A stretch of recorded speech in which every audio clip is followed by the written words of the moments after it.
Järgmisena uurisime messialal osalenutelt, millega nad tegelevad, mida külastajad enam küsivad ning mis on see, mis inimesi just nende boksi peatuma toob.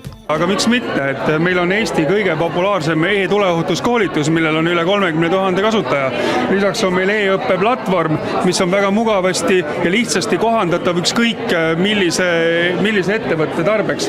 Meil on kümneid erinevaid e-ohutuskoolitusi, mida on võimalik siis kas läbida meie platvormil või siis saate tõsta need enda olemasoleva e-platvormi sisse. Tegemist on liitiumioon aku kustutiga, ehk siis see sama kurjajuur, need samad akud, mis meil siin igapäevaselt jälle meedias kuuleme, et lähevad põlema ja plahvatavad, et see on nende akude kustutamiseks, see on spetsiaalne kustuti. Ta loob sellele akule sellise kaitsva kihi ümber ja põlemine nagu ei murra sellest kihist välja. Tavaline tuletekk, mis te kodus kasutate, siis sellest tavalisest tekist läheb liitiumi akuleek läbi nagu paberist ja see on siis nagu natukene kallim, aga ta on oluliselt tõhusam ja ägedam. Treffil oleme, ma arvan, juba mingi 6 või 7 aasta, et me oleme ikkagi üritanud igal aastal olla kas kohal boksiga või siis olla esinejate listis.